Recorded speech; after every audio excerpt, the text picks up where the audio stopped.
محترمو تاسو یو پنځپیرې د دغه خبرې واورئ بیا پرې څو خبرې کوو. تاسو اول دا واورئ.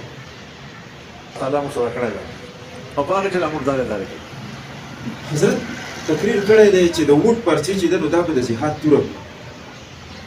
د حضرت نه تپوس دا کول غواړي چې حضرت صاحب د جهاد تورې ته بولې خو د جهاد پې ته کې چا سره ته به د امریکا سره جهاد کې که د برطانیا سره کې که د هندو مت هندوستان سره کې جهاد. حضرت په دې توره خو ته جهاد کې د پیپل سره، ته جهاد کې د پی ټي آی سره، ته جهاد کې د نېشنل پارټۍ سره او ته جهاد کې د بلې پارټۍ سره. دا څومره چې دي مولي صاحب مدرسه ستا ده خو ځمکه نېشنلي وقف کړې ده. مولي صاحب جومات ستا دی خو آبادي پې پی ټي آی کړی دی. چانده چا درکړی زما محترمو مسلمانانو ورونو، تاسو به د دغه خبرې اورېدلي. تاسو وګورئ،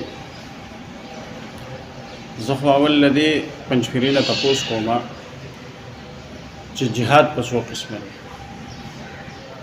یو دا وضاحت وکړه. دویم زما جهاد چې دی الحمدلله زه خو خپل په جهاد کې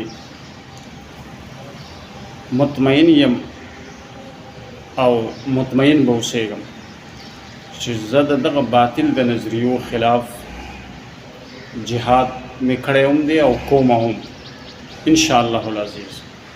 استانه دا تپوس کوم چې 1993 کې د کومه برطانیه راغلی وه او په پاکستان کې حکومت و، په کی پی کې حکومت و. بیا په 2002 کې کومه امریکا راغلی وه او په کی پی کې ملاکنډ ډیویژن کې حکومت و چې تاسو وینه تویوله. هم دقه پیپل حکومت و، هم دقه د نیشنل حکومت و، هم دقه د مسلم لیگ حکومت و. دغه فتوا تاسو د کوم ځای نه راوړې وه؟ زه دا سوال تا نه کوم، ستا د تمام پنجپیریت نه کوم چې کومه وینه تویه شوې ده، په کومه خاوره تویه شوې ده، هغه خاوره تاسو نه تپوس کوي. کومه پیغله کونډه شوې ده هغه پیغله تاسو نه تپوس کوي. کوم بچی یتیم شوی دی هغه بچیان تاسو نه تپوس کوي. او کومه پیغله عزت لوټ شوی دی په نامه د شریعت یا شهادت باندې هغه تاسو نه تپوس کوي چې تاسو دومره وینه تویې کړه او بیا خپل له خبرې نه واپس شو. الحمدلله زه خو خپله نظریه باندې قایم یم.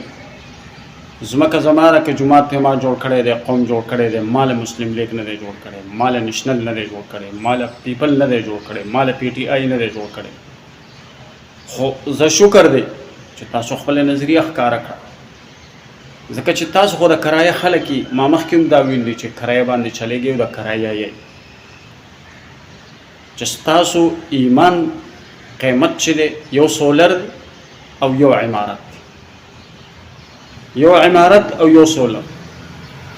ستاسو د ایمان قیمت دی نو بیا هر څه په ملک کې هر نظام چې چلیږي، بیا په ملک کې شراب خانې وي، که په ملک کې زنا وي، که په ملک کې بې حیایي وي او که په ملک کې ډمتوب وي، بیا دي.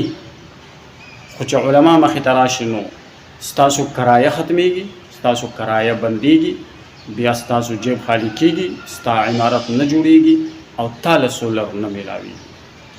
او ستاسو چې د چا حمایت کوئ د هغې دته یو معمولی شان جلتیانې خیمه دا وګورئ.